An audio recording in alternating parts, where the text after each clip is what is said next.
Bună, dragilor, și bine ați venit la o nouă citire. De această dată te invit la o citire generală, în cadrul căreia vreau să văd ce mesaje are tarotul pentru tine în acest moment, dar și în următoarele 24 de ore, din momentul în care tu vezi această citire. Îți mulțumesc pentru că mă urmărești, îți mulțumesc pentru că mi ești alături.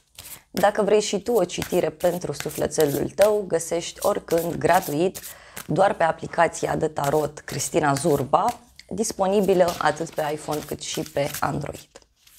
Hai să vedem așadar mesaje.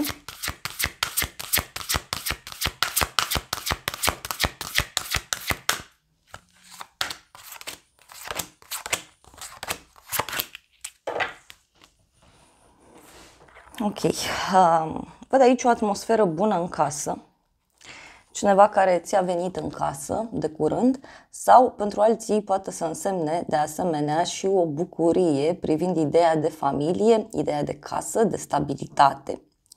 Ce mi se mai pare interesant este că te afli într-o perioadă de stabilitate, știi foarte bine încotro te îndrepți. Uite, îți cauți fericirea pentru sufletul tău, îți cauți fericirea pentru casa ta.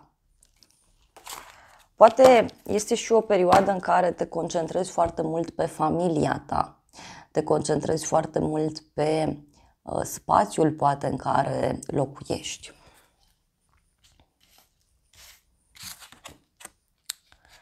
În plan personal văd aici niște cuvinte frumoase pe care le-ai primit, poate chiar o bucurie mică pe care ai avut-o sau pe care o ai în legătură cu un prieten, cu persoana iubită, poate cineva din familie. Este ca un sentiment de sărbătoare, de celebrare pentru cei mai mulți dintre voi. Apoi avem o femeie, deci uite, o veste bună pe care o primești de la o prietenă sau de la o persoană foarte dragă inimii tale. Dacă ești femeie, văd aici niște complimente frumoase pe care le-ai primit sau pe care le primești de la o persoană dragă. De asemenea, văd aici clar că foarte curând vei intra în contact cu o persoană foarte feminină, foarte blândă, dulce, iubitoare, sensibilă. Dar dacă ești femeie, simt eu că ești într-o perioadă așa în care sufletul tău strălucește, tu în interiorul tău strălucești și simt că emani și în exterior. Hai să vedem despre ce este vorba.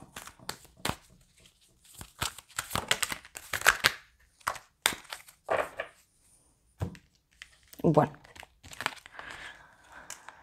A fost aici o discuție puțin acidă, poate chiar într-o relație de iubire, însă lucrurile văd că s-au terminat într-o manieră pozitivă. Mai văd pentru unii o legătură cu zodia Gemeni. Ce mi se mai pare interesant este că te afli într-un moment în care fie lupți pentru ceva ce ție îți place, fie pentru alții este vorba despre a lupta pentru persoana iubită. Poate a fost ceva care te-a agitat, ceva care te-a nemulțumit, însă văd aici că lucrurile s-au rezolvat.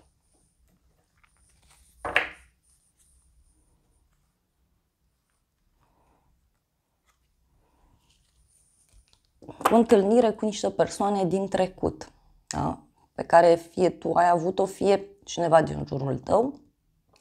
Dar mai văd clar și ideea de a lupta pentru un suflet pereche, pentru o persoană dragă. Hai să vedem ce este cu această carte a femeii. 6 de bâte. Deci aici, uite, ai parte de o bucurie, de o victorie în legătură cu o femeie dragă inimii tale. Dar dacă tu ești femeie, poate să fie o bucurie pentru sufletul tău, o bucurie mare. În legătură cu o situație care te nemulțumea.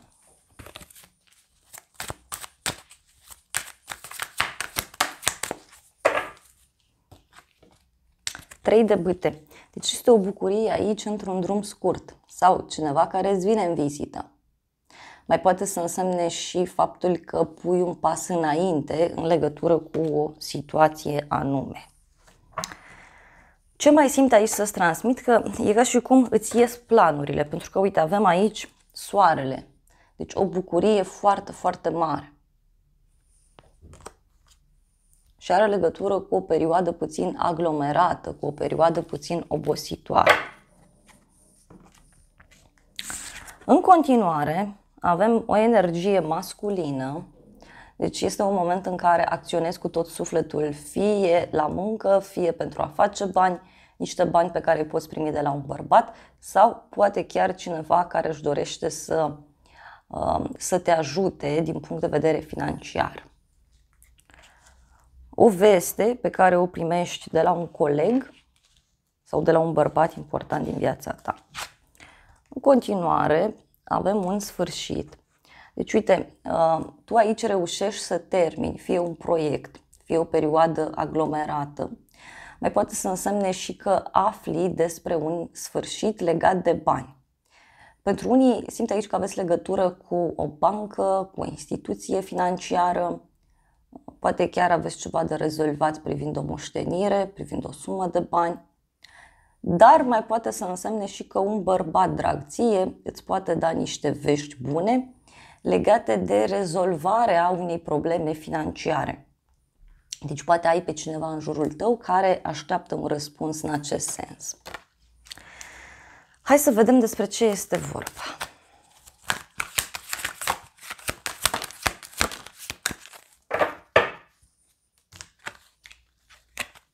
Asul de bâte, regele de cupe. Aici, uite, o veste bună de la o persoană sensibilă, blândă, iubitoare. Poate să fie și o legătură cu o zodie de apă, rac, scorpion sau pești, dar văd aici foarte multă speranță pe care tu o ai în legătură cu o activitate. Mai poate să fie, așa cum am spus, și o veste extraordinar de bună care apare și care ține de un bărbat foarte drag inimii tale.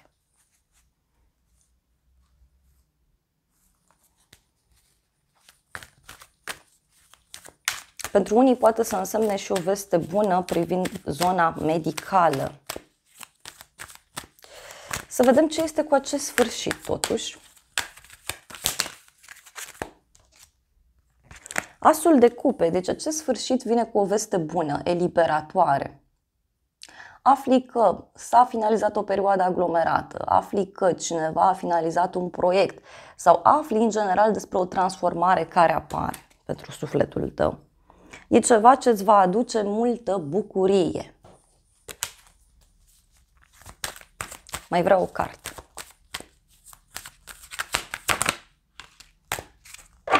Avem justiția, o legătură cu zodia balanță.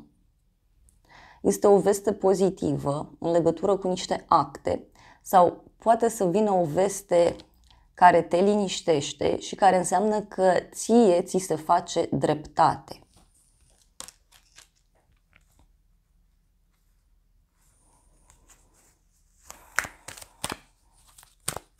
Sunt două cărți de noi începuturi.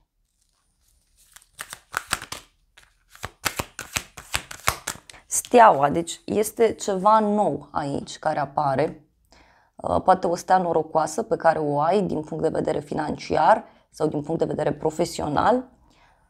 Mai poate să însemne și ceva nou care apare, poate la muncă. Este vorba despre o speranță mare pe care tu o ai și care are foarte mari șanse să se îndeplinească. Uite, 4 de bâte și în urma acestei vești, uite, văd că petreci, te bucuri. Nebunul, deci este o realizare foarte mare.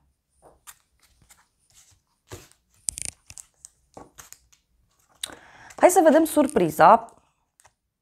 Surpriza are legătură cu o persoană foarte stabilă, foarte sigură pe ea. Da? Și de asemenea, surpriza poate avea legătură poate și cu niște probleme pe care cineva le are în casa sa, în familia sa.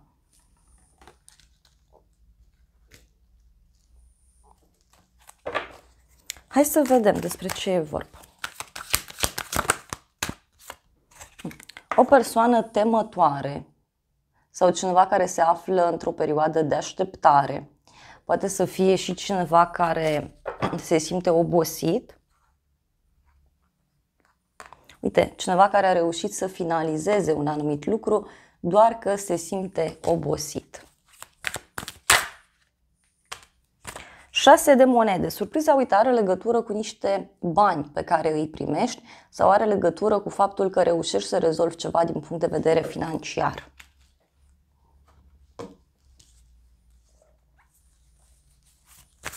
Să vedem în continuare.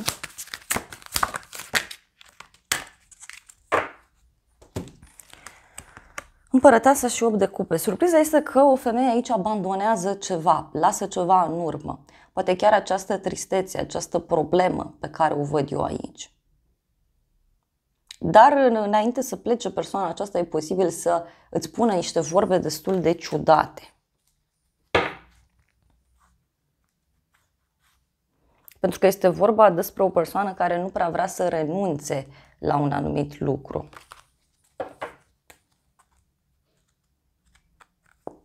Dar tot văd eu o hotărâre mare, o bucurie mare. Hai să vedem. Uite, un bărbat avem aici.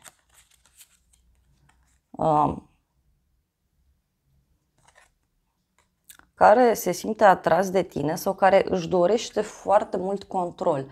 Poate să fie și o persoană care își dorește foarte mult o relație cu tine sau își dorește foarte mult o colaborare.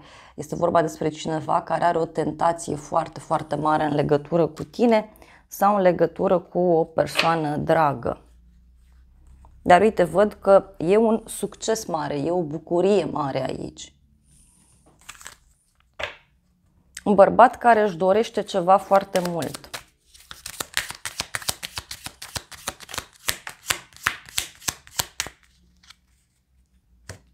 Și mai avem banii și femeia.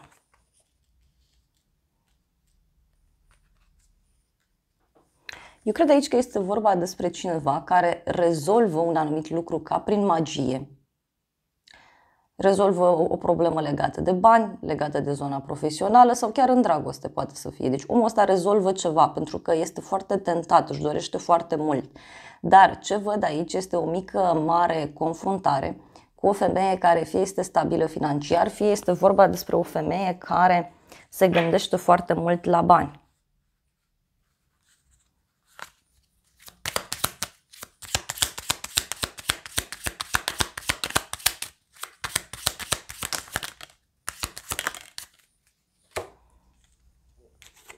Mai avem încă un bărbat cu hotărâre.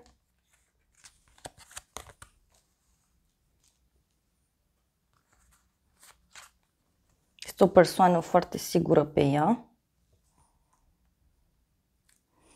Cineva care ia o hotărâre aici privind o problemă.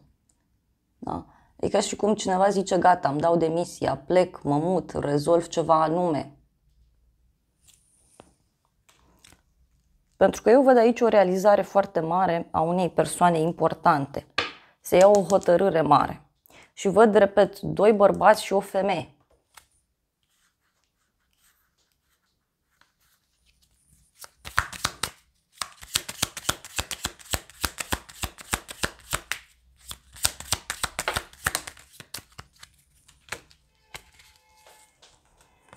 Avem așa, copil, răscruce de drumuri și o femeie.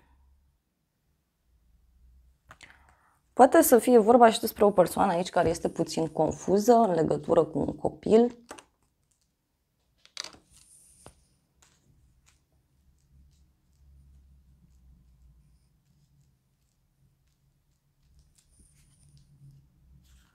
Uite, dar este clar vorba despre, uite, iar ideea de sfârșit. Să vedem ce zice și tarotul meu.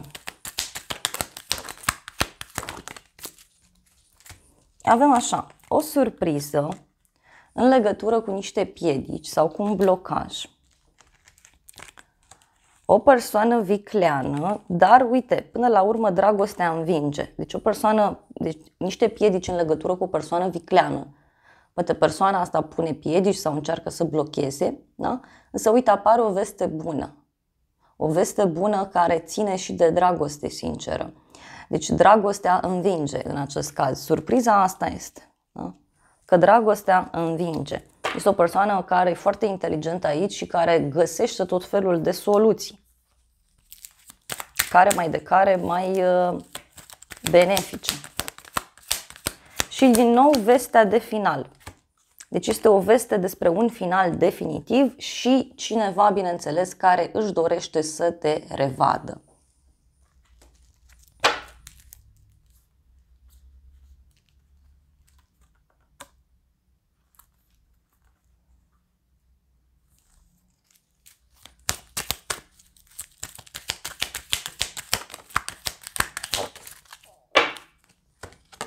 Avem așa, noutăți plăcute și tranziție, schimbare. Deci surpriza aici are legătură cu o schimbare care se produce. Văd pe cineva care e posibil să se opună, da? Însă până la urmă persoana aceasta înțelege. Dar pentru unii fie are legătură cu zona profesională, fie este ceva ce îmbină viața privată cu viața profesională. Uite că este și un prieten sincer care îți vine în vizită. Sau care îți vine în casă și care vrea să discute cu tine despre ideea de relație, de stabilitate. Hai să vedem ce zic îngerii romantici.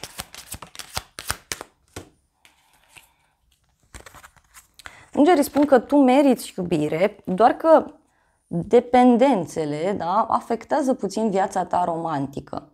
Pentru unii poate este vorba despre o relație puțin toxică, sau o relație în care aveți niște obiceiuri toxice în comun. Și mai avem de asemenea și factori religioși, deci partea de religie ar putea să influențeze destul de mult această relație. Dar uite, parcă e cineva care se eliberează dintr-o situație și îți face o invitație, fie într-un weekend, fie într-o vacanță, fie persoana aceasta vrea să se vadă cu tine, să petreacă, să se bucure alături de tine.